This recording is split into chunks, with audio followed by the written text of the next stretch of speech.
You know how it is. You hear about something, maybe a bit obscure, really fascinating, like a hidden bit of history, but actually diving in it can feel like a massive task, right? Yeah, like facing a mountain of information. Exactly. Well, today, think of this as your fast track.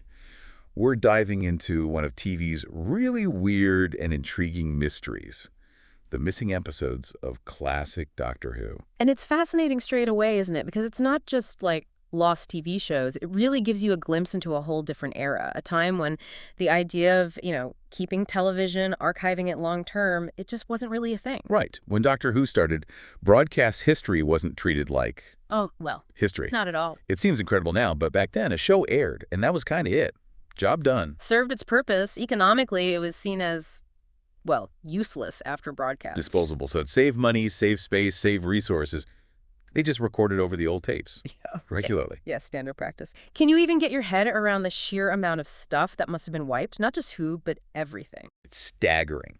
And the full impact of this, for Doctor Who anyway, it didn't really land until much later, did it? Like the mid-'80s. That's right. That's when this story gets really interesting, actually. Okay, go. Well, you had home video starting to take off, VHS tapes, that sort of thing. Right. And suddenly, the BBC and other broadcasters, too, they realized, hang on, there might be money in this old stuff. The back catalog potential. Exactly. Those shows that were economically useless, suddenly they had real commercial value. The penny dropped, so they probably thought, great, let's release these old Doctor Who episodes, only to find, whoops, big gaps on the shelves. Precisely. And the real scale of those gaps, that became public knowledge.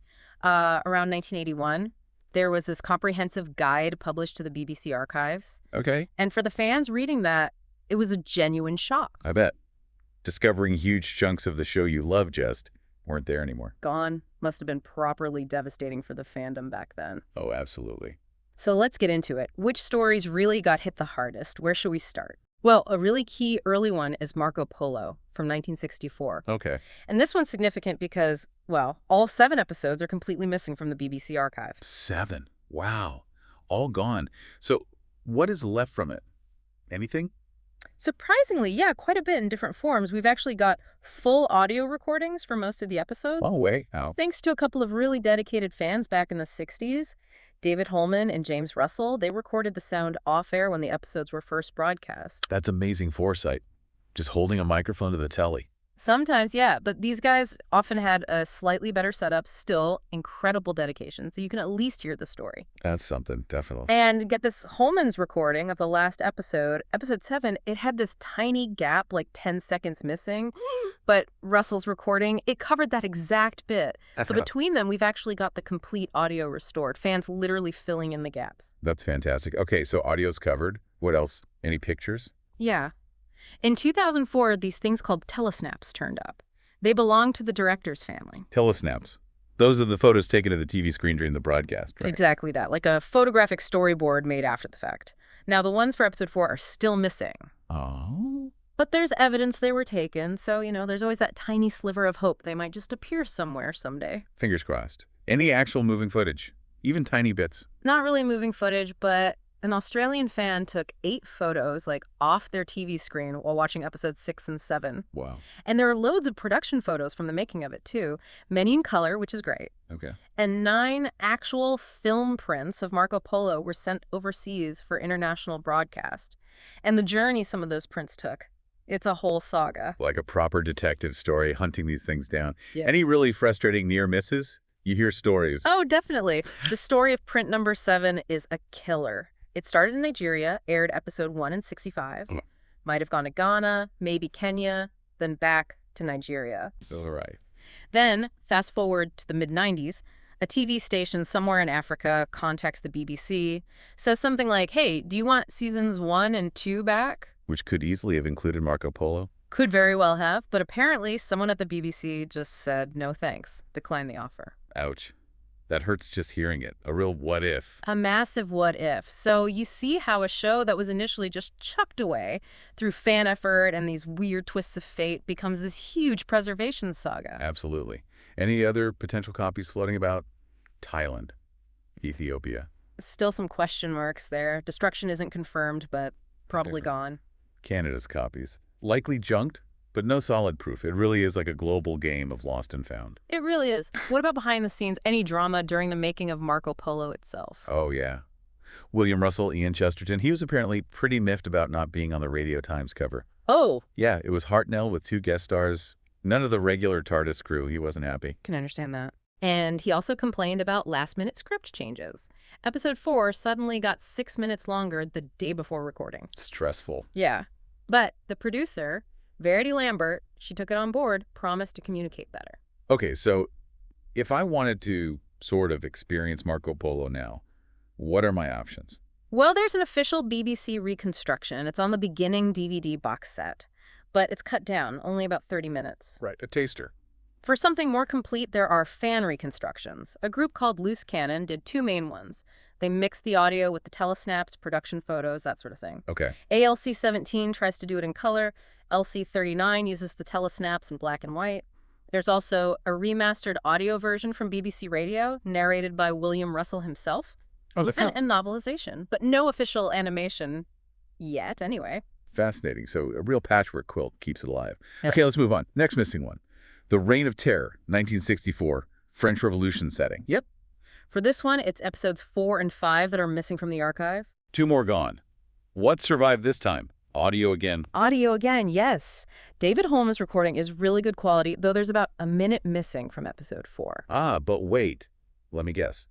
James Russell. You got it. James Russell's recording fills that gap perfectly. Incredible. What about telesnaps for this one? Sadly, no. None have ever turned up. And there's no solid record they were even taken for this story. That's a shame. Any visual bits at all? Yes. Even tiny ones? Yes. That same Australian fan, honestly, what a legend, made some short 8mm off-air film recordings, little snippets of episodes 4 and 5 from the 60s broadcast. Amazing. And unlike Marco Polo, more of the actual film prints survived for longer this time. Episodes 1, 2, 3, and 6 were found in Cyprus back in 1984. Wow, that's a big recovery. 4 out of 6. What happened to 4 and 5 then? The story goes they got lost during a local civil war in Cyprus around that time. Crikey. Real-world events impacting TV archives. Exactly. And again, you have those lingering question marks over Thailand, Ethiopia, Nigeria, but probably gone. It just shows, doesn't it? No systematic archiving back then meant things just disappeared globally. It really does. Any interesting behind-the-scenes stuff on Reign of Terror? Yeah, there was a real feeling of uncertainty around the show's future then, in '64. Not renews yet. Not guaranteed. So Hartnell and William Russell were looking at other work. The producer, Verity Lambert, she was apparently hesitant to offer long contracts. Right. There were even talks about writing out Barbara and Susan. Wow. Barbara stayed, obviously, but Susan did leave not long after this at the end of the next story. So how can we watch The Reign of Terror today with episodes missing? Well, this one has been animated. The missing episodes 4 and 5. There are actually animations by 2 different companies, Planet 55 and Big Finish, available on the DVD release. Ah, cool. So you can watch the whole thing visually. Yes. Loose Cannon also did their fan reconstructions, LC-12 and an updated LC-37. And there's a narrated audio version by Caroline Fall, plus the novelization. So animation really helps bridge the gap here. Definitely seems like a good solution. Okay, next up. The Crusade from 1965. Doctor, Ian, Barbara, Vicky off to the Crusades.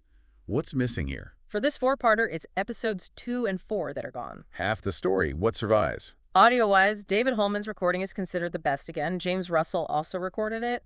But frustratingly, no moving clips from the 2 missing episodes have ever surfaced. Not a single second. Ouch. Anything else? Telesnaps. Yes. And it's a great story. A production assistant in the 70s, George Colosio, apparently rescued the telesnaps for all 4 episodes literally as they were about to be chucked in a skip. No way. Heroic. Absolutely. So we have a complete visual record in stills, thanks to him. And episodes 1 and 3 are safe in the archive. 6 prints went overseas. Let me guess. Australia destroyed theirs. Yep. Australia destroyed theirs. But New Zealand actually held on to episode 1 in a private collection for years before it came back to BBC in '99. Wow. Mauritius and Sierra Leone's copies eventually came back too. Ethiopia and Nigeria probably not survived, but who knows for sure. It really hammers home how much relies on individuals stepping in, doesn't it? Totally. Any juicy behind-the-scenes bits from the Crusade? Well, apparently William Hartnell objected quite strongly to some lines in the original script. He felt there were incestuous undertones between King Richard and his sister Joanna. Really? Yeah, so that got removed. Also, William Russell apparently refused to film a scene where it was just his arm needed in shot. Why? Didn't think it was worth his time, maybe. So a production assistant, Victor Elms, had to step in and lend an arm. Brilliant. Sounds like actors standing their ground. So how can we experience The Crusade now with 2 episodes missing? Right, well, no official BBC animation for this one yet, but when the surviving episodes came out on VHS years ago, they filmed a special linking segment. William Russell, in character as Ian, explains what happens in the missing bits. Oh, that's a clever idea. Yeah, and that segment is also on the Lost in Time DVD box set. Loose Cannon did their reconstructions too, LC-14 and an updated LC-33. There's a narrated audio by William Russell, and the novelization was called The Crusaders. So that linking narration is quite a unique way to fill the gaps. Definitely creative. Okay, let's tackle Galaxy 4 from 1965. This one's mostly gone. That's right. Only 1 episode out of 4 survives in the BBC archive. Episode 3, called Airlock. Just 1. So episodes 1, 2, and 4, missing. Oof. What little bits do we have? Audio's good again.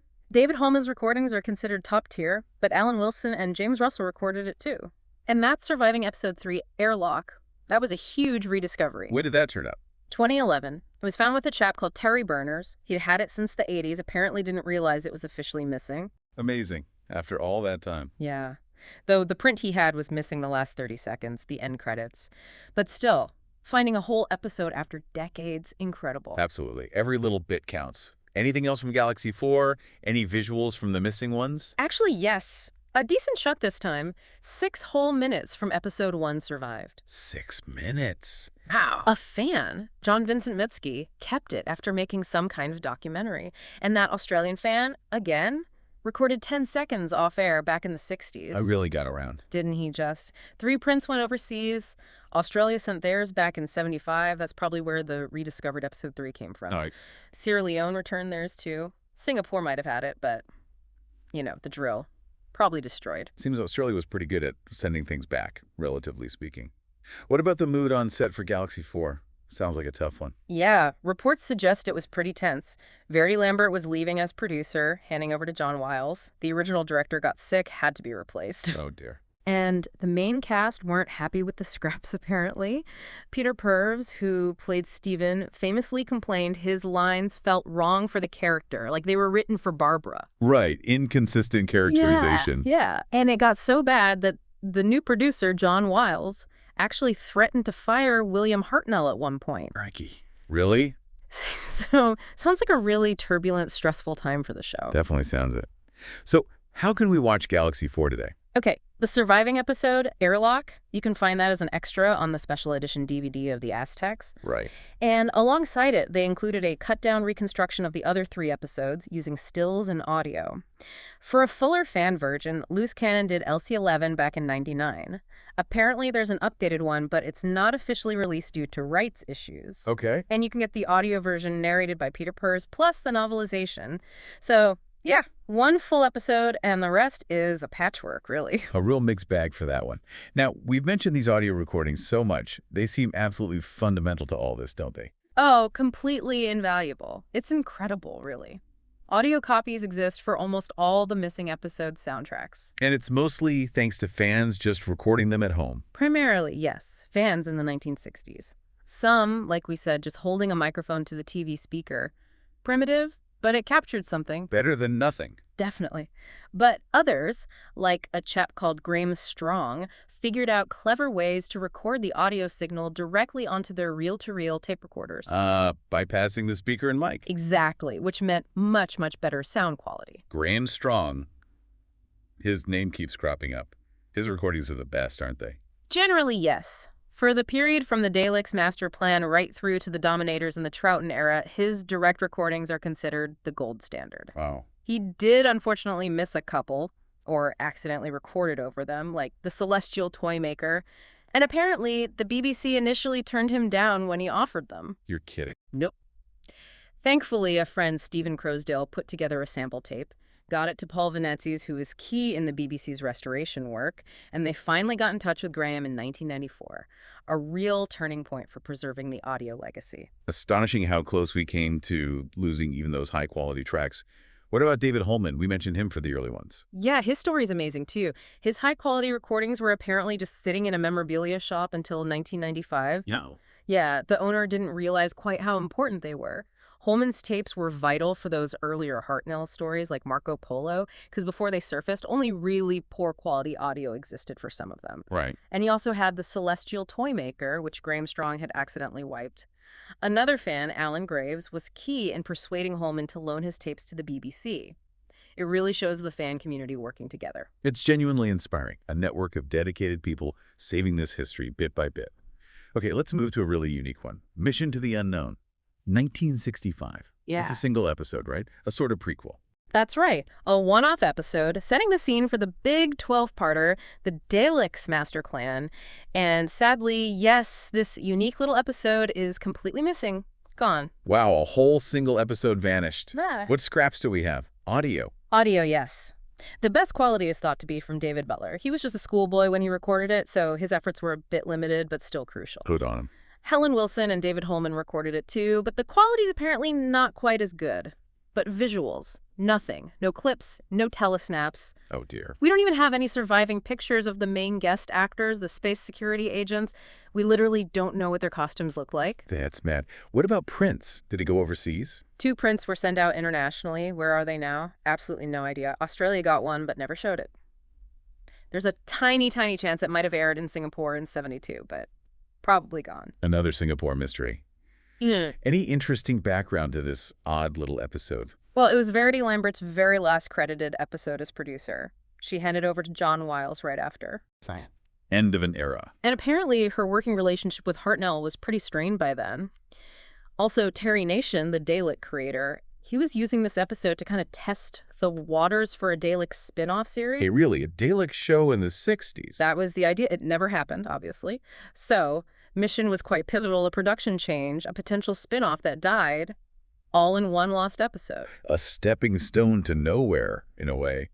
How can we experience Mission to the Unknown today, then, if it's totally gone? No official BBC animation for this one, but there is an unofficial animated version online funded by a fan called Alan Levine. Right. Loose Cannon did their reconstruction, LC-13, way back in 2000, and apparently they're working on an update. There's an audio release narrated by Peter Purves, and it got novelized as part of the Daleks master plan. So yeah, for this completely lost one, it's really down to fan efforts for any kind of visual interpretation. Fan power again. Okay, next destination on our missing list. The Mythmakers. 1965, TARDIS crew in ancient Troy. What's the damage here? Bad news again, I'm afraid. All 4 episodes of this one are missing from the archives. Another complete wipeout. What fragments survived the fall of Troy, as it were? Audio. Photos. Audio, yes. David Holman's recordings are the best quality we have. Richard Landon recorded episode 4, too. But photos, frustratingly few exist from the actual production, and most are from similar angles. Shame. Any clips? Did our Australian friend strike again? He did indeed. Recorded a few short, off-air clips from episodes 1, 2, and 4 of Mythmakers. Incredible. And here's a weird discovery. In 1992, the actual Trojan horse prop used in the story was found. Get out. The prop survived. Apparently so. Photos were taken of it. As for film prints, 3 went overseas. Australia and Sierra Leone sent theirs back eventually. Singapore's copy. Fate unknown. Another potential lead gone cold. Singapore really is the Bermuda Triangle for these prints, isn't it? What about the mood on set for Mythmakers? Tense again. Sounds like it. The relationship between Hartnell and the producer, John Wiles, was reportedly getting worse. And Maureen O'Brien, who played Vicky, she was apparently quite shocked to find out Mythmakers was her last story. Oh, she was written out. Seems Wiles wasn't happy she'd complained about scripts for earlier stories like The Ark and Galaxy 4. Hartnell was apparently very upset about her leaving, too. It added to his own frustrations about his health and feeling the doctor wasn't getting meaty enough stuff to do. Sounds like a pretty unhappy set. Yeah, definitely sounds difficult. Yeah. So how can we experience the Mythmakers today? Well, again, no official BBC animation for this lost story. The fan group Loose Cannon has done 2 reconstructions, LC-03 and LC-26, using the audio and the few stills that exist. Right. There's a narrated audio version by Peter Purves, and it was novelized back in '89. So fan reconstructions and the audio, that's pretty much our window into this lost trip to Troy. Okay, so fan reconstructions are vital again. Now, let's tackle a big one. A truly epic, largely lost story. The Daleks Master Plan, 1965 to 66. 12 episodes. That was massive for the time, wasn't it? Huge. A really ambitious, sprawling adventure. And unfortunately, yes, the loss is equally massive. 9 out of the 12 episodes are missing. 9. Wow. Which one survived? Only episodes 2, 5, and 10 are still in the BBC archives. Losing 9 parts of such a landmark story, it really shows the scale of what's gone. Absolutely devastating. What fragments do we have from this epic struggle? Audio must be key again. Hugely key. The best audio comes from David Holman and Graham Strong. Strong's recordings for the later episodes 8, 9, and 12 are considered particularly good. Holman's are generally better for the earlier ones. Okay. But here's something exciting. In 2019, a whole new set of audio recordings turned up, called the Randolph Audio Tapes. New ones. Yeah, donated anonymously. An audio expert, Mark Ayers, has listened and says they contain surprises, even cliffhangers missing from Strong's recordings. Though in some cases, Strong's audio is still better quality overall. That's incredible, finding new audio nearly 60 years later. Isn't it? As for the surviving episodes, 5 and 10 have been safe since '83. Episode 2 was returned in 2004. So, yeah, pieces are still potentially out there. Amazing. What about visual material from Master Plan? Are they clips, telesnaps? Well, we have some high-quality 35mm film inserts, mute sequences, 4 short bits from Episode 1 found in '91, and some from Episode 2 returned in '93. Even though Episode 2 also came back on videotape, this 35mm film is much better quality. Okay, film trims. Then there's a 98-second clip from Episode 3. It survived because it was shown on the kids' show Blue Peter in 1971. Blue Peter saved a bit. It did. Episode 4 also had a clip shown on Blue Peter, about 58 seconds, but tragically, the BBC wiped that Blue Peter episode in 1973, so that clip is lost again. Oh, for goodness sake, double loss. Yeah. Telesnaps. Surprisingly, no known telesnaps for this entire 12-parter, which is very unusual. Weird. But we do have about 20 off-screen photos from Episode 7, taken by Robert Jewell, who was actually in the episode dressed as a clown. Huh. Brilliant. So bits and pieces visually, but no overall snapshot. What about sending such a long story overseas? It was only sold once to Australia. What? Australia never actually broadcast it. What? Why not? Not sure. Maybe too long, too complex.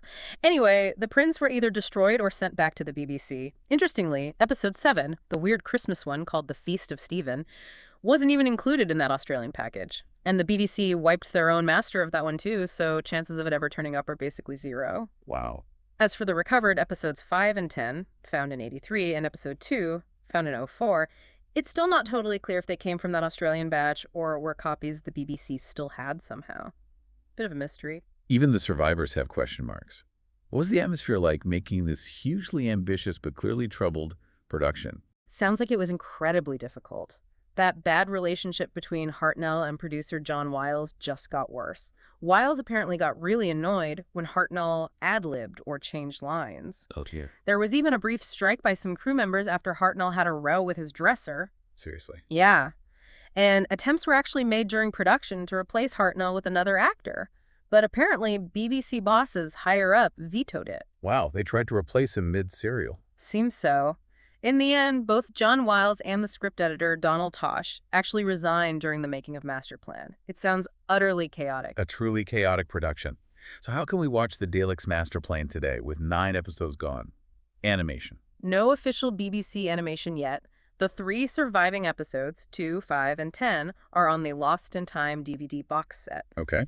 The fan reconstruction by Loose Cannon, LC20, is considered really, really impressive, especially since they had no telesnaps to work from at all. Must have been incredibly hard. Yeah.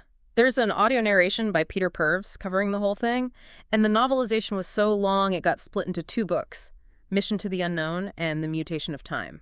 It really is a testament to fan dedication that we can experience this fragmented epic at all. Absolutely. Okay, next.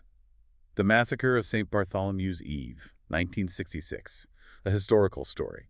And another bleak one, archive-wise, I gather. Very bleak. All 4 episodes of this one are missing. Completely gone. Another total loss. What clues remain? Audio. Visuals. Audio-wise, Graham Strong's recordings are thought to be the best we have, though those newly found Randolph tapes might offer something new here too. Quality TBC, David Holman and Richard Landon also recorded it. Okay. Visuals? Nothing. No telesnaps known. No surviving clips at all. Zero. Wow.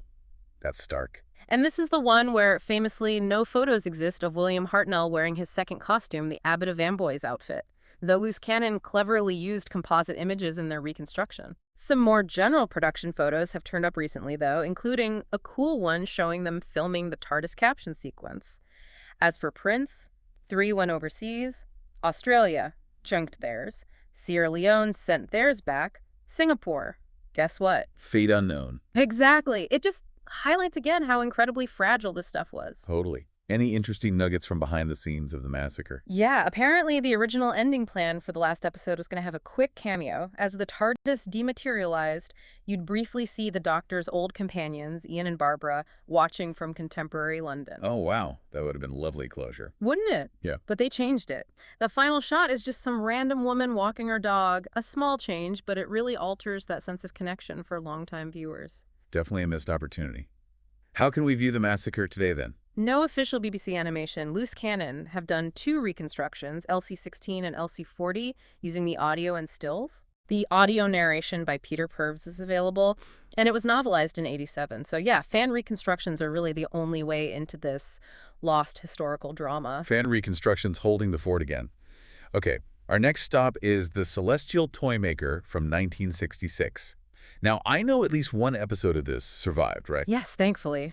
Episode 4, the final part, still exists in the BBC archive, but the first 3 episodes are missing. Okay, so 3 out of 4 gone. What else remains from the Toymaker's deadly games? Audio-wise, David Holman's recordings are generally seen as the best quality. Richard Leonard recorded it too. And those Randolph tapes, they apparently include an audio recording of an apology. An apology? For what? Related to the character Cyril looking a bit too much like the children's book character Billy Bunter, though that specific recording hasn't been released. Copyright issues even then. Seems like it. The surviving episode 4, that came back from Australia, but it had originally been sent to Singapore first. Ah, Singapore did give one back. Indirectly.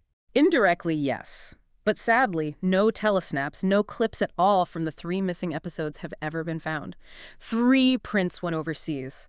Australia junked theirs, Sierra Leone sent theirs back, Singapore's own copy, likely gone. Singapore remains the big question mark. Okay. Any interesting production tales from Toymaker? It sounds like a weird one. It does, and behind the scenes, yeah. The original plan for part of the story, the Trilogic game, was basically designed to write William Hartnell out. Replace the Doctor during the story. That was the idea. His contract was nearly up. They were going to replace him with a new actor mid-serial, but the plan got scrapped. Apparently, this was one of the reasons the producer, John Wiles, quit afterwards. Wow. If they had done it, the next story would have started with the companions, Dodo and Steven, not knowing if the new guy was the Doctor or just another trick by the Toymaker. That's a fascinating concept. Sort of like what happened with Troughton later. Exactly. A precursor to Power of the Daleks in a way. And interestingly, that surviving episode 4 of Toymaker actually contains tiny clips from 2 other lost stories. The Daleks' Master Plan and the Massacre. So if those episodes ever turned up, we might get more lost footage back? Potentially. A weird ripple effect of lost media. It really is. How can we watch The Celestial Toymaker today? Well, it hasn't been officially animated by the BBC, and it's a tough one to just reconstruct with stills because it was apparently very visual, lots of illusions and action. Right. Episode 4, The Survivor, is on the Lost in Time DVD box set. Loose Cannon did 2 reconstructions, LC-08 and LC-36. There's an audio narration by Peter Purves and the novelization. But yeah, that one surviving episode is just a tantalizing glimpse of a very strange, mostly lost story. Absolutely. Okay, let's move to The Savages. 1966. Sounds potentially action-packed. What's the archive situation? Bad again, I'm afraid. All 4 episodes of The Savages are missing. Another complete loss. What audio and visual breadcrumbs were left behind this time? Graham Strong's audio is considered the best available, though again, the Randolph tapes might potentially improve on it. David Holman and Richard Landon recorded it too. Okay. Visuals. Thankfully, yes. Our Australian fan friend recorded short off-air clips from parts of episodes 3 and 4. Good old Aussie fan. And crucially for this one, we do have telesnaps for all 4 episodes, so a complete visual still record exists. That's a big help for reconstructions. Prints overseas. 3 went out. Australia and Sierra Leone returned theirs. Singapore. Unknown, presumed gone. Singapore again. It's like a running gag, but a sad one. What was happening behind the scenes during The Savages? Well, this was the last story for Stephen Taylor, Peter Purves' character. His contract was apparently only extended just for this one serial. Oh, really? Yeah. Why'd he leave? Reports suggest the production team felt the character wasn't working that well, maybe not relatable enough, lacked depth. Also, interestingly, Jackie Lane, who played Dodo, her contract ended midway through the next story, The War Machines. That's why she just vanishes partway through that one.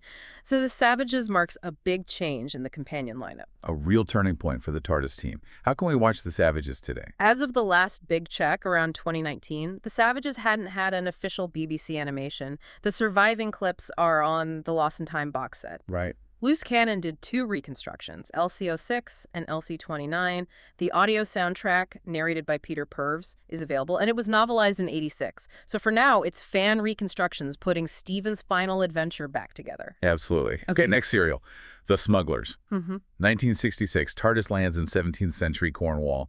What's the archival status here? Sadly, all 4 episodes of The Smugglers are also completely missing. Another total wipeout. What clues remain? Vabdu. Visuals. Graeme Strong's audio is considered the highest quality, although, again, the Randolph tapes might offer an upgrade eventually. Interestingly, we know small bits were cut out of the actual film prints of episodes 1, 3, and 4 by Australian censors. The censor clips.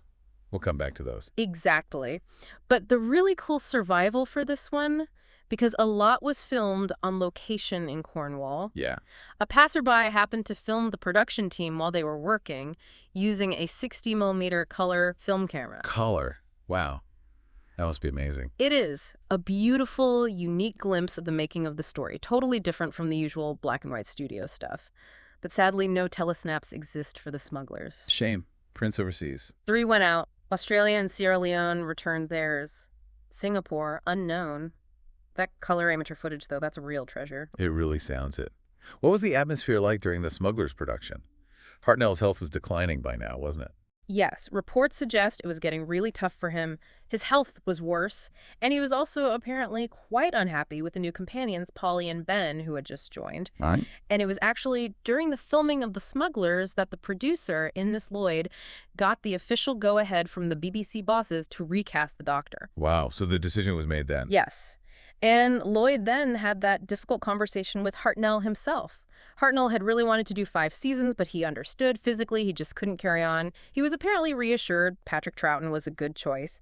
So The Smugglers marks that absolutely pivotal moment behind the scenes, the decision that led directly to regeneration. A huge moment in the show's history, and the story itself is lost. How can we view The Smugglers today? No official BBC animation, no complete episodes survive, but those little censored clips from Australia and that amazing color location footage, they are included as extras on the Lost in Time DVD box set. Okay, so you can see those fragments. Yep. Loose Cannon did 2 reconstructions, LC07 and LC30.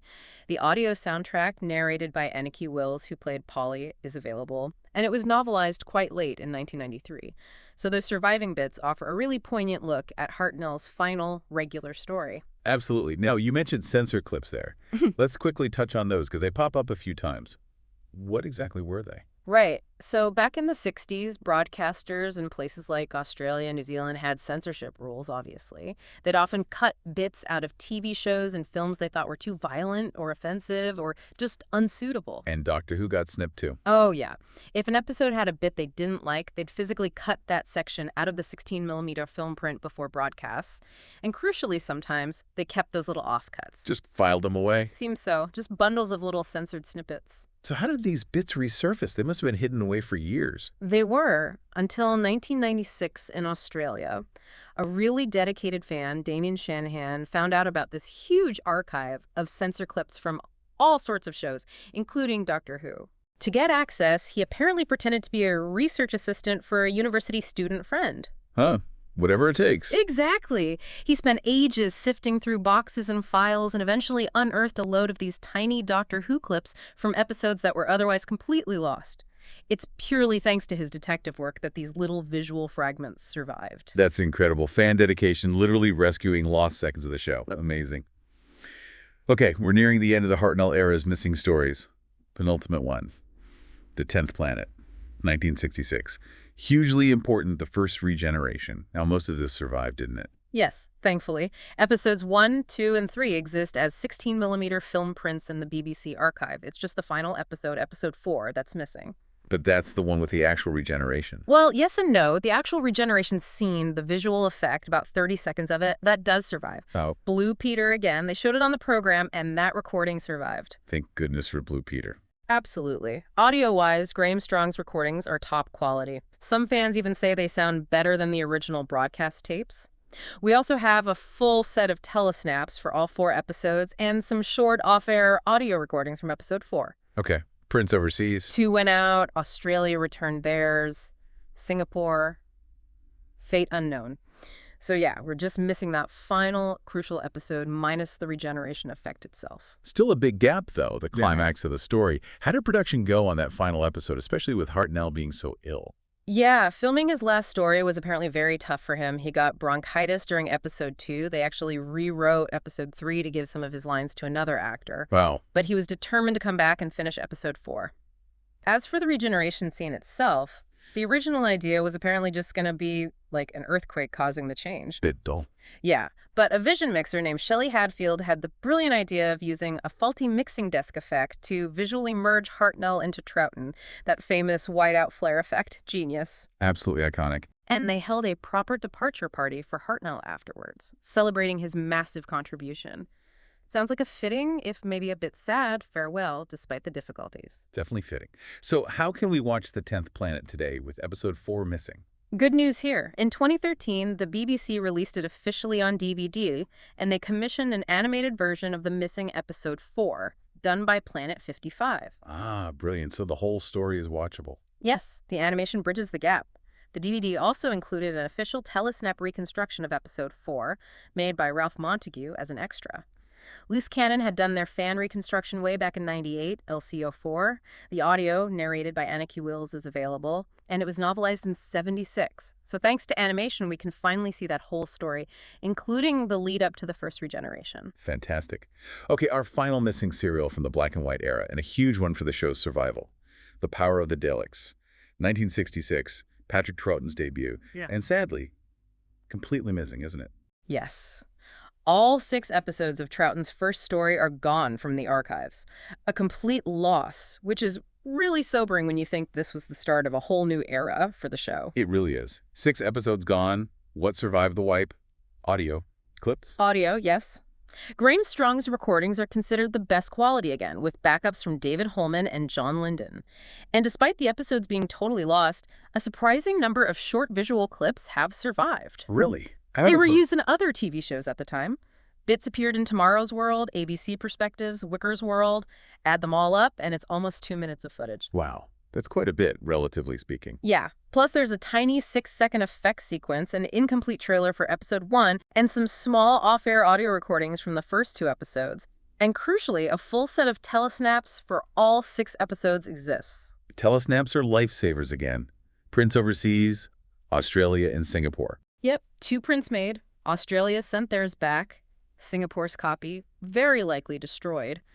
But it's amazing how many little visual fragments were scattered around and survived, isn't it? It really is. What was the atmosphere like as Troughton took over? Must have been nerve-wracking. Oh, definitely. Huge uncertainty about how he should even play the Doctor. They apparently considered loads of ideas, different curly wigs, even, controversially, blackface makeup to make him look alien. Wow, really? Good. Glad they didn't go that route. Me too. Sidney Newman, one of the show's creators, stepped in with guidance, and they settled on that classic cosmic hobo look. Newman also got some scripts rewritten to suit Troughton better. Right.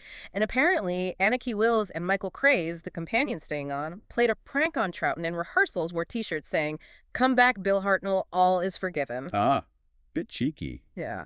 But despite all the anxiety, the audience reaction to the regeneration in 10th Planet was mostly positive, and Power of the Daleks apparently got good viewing figures. So the show managed that massive transition successfully. A huge relief for everyone involved, I bet. Yeah. So how can we watch Power of the Daleks today if it's all missing? More good news. All 6 episodes were officially animated by BBC Studios in 2016. They're available on Blu-ray and DVD now, along with all those surviving clips and fragments. Fantastic. A complete Troughton debut. visually. Exactly. Loose Cannon did their reconstruction too, LCOS 1, and there were rumors of an update. The audio version had a bit of a history. An early Tom Baker narration had music rights issues. A later version narrated by Anarchy Wills came out in 2003 and is now the standard one, and it was novelized in '93. So yeah, thanks to animation, Troughton's incredible debut is fully accessible again. It really is amazing when you look back at the whole journey, isn't it? The initial loss, the painstaking recovery, the sheer dedication. It's a remarkable story. And you just can't overstate the role the fans played, especially in the early days. Those audio recordings made with basic kit. The off-air photos, the little 8mm film snippets people took, absolutely priceless now. Totally. We talked about Graham Strong's amazing direct recordings, but even just someone holding a mic to the TV speaker, that was a vital act of preservation back then, wasn't it? Often the only audio record we have. Absolutely. And then you see how it evolved. Early fan reconstructions, like Richard Landon using slides synced to audio, really pioneering stuff. Yeah. Which then led to the much more sophisticated work by groups like Loose Cannon. Their dedication is incredible. They even went and filmed new bits at original locations sometimes just to make their fan versions better. And now, of course, the official BBC animations have become so important too. A really sophisticated way to bring these stories back visually, starting with Bits of the Invasion, then the first full one, Power of the Daleks. It shows the BBC really values the legacy now. Definitely. And for later episodes, the ones missing color rather than being completely gone, those amazing techniques like chroma dot recovery or painstakingly matching black and white film to fuzzy color recordings. It's like TV archaeology, bringing color back from the brink. It really is forensic work.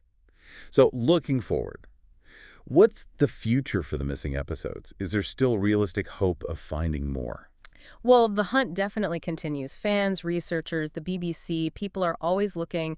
Maybe the big finds like Nigeria won't happen again often, but you just never know what might be in someone's attic or a mislabeled can in some forgotten overseas archive. It could still happen. The whole missing episode story is just this incredible ongoing testament to the passion of the Doctor Who fan community worldwide. It's a unique bit of TV history that's still being written. Absolutely. So just to wrap up our deep dive today, the reason these episodes went missing, basically TV wasn't seen as permanent back then.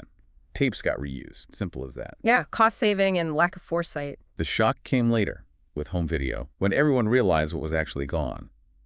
But despite the huge losses, an amazing amount still exists in bits and pieces. Audio, photos, telesnaps, those little clips. Fragments shored against the ruins. Yes, exactly. And thanks to incredible fan dedication and now official BBC efforts like animation and restoration, we can experience so many of these lost adventures again.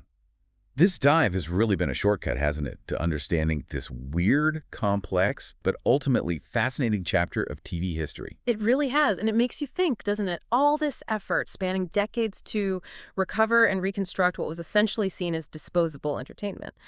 What does that tell us about how we value media now, about preservation? Right. What is it about these specific cultural fragments, these old TV shows, that drive such extraordinary dedication? It's a fascinating question to ponder. What value do we collectively place on these pieces of our shared past, and how does that reflect on how we treat media being made right now?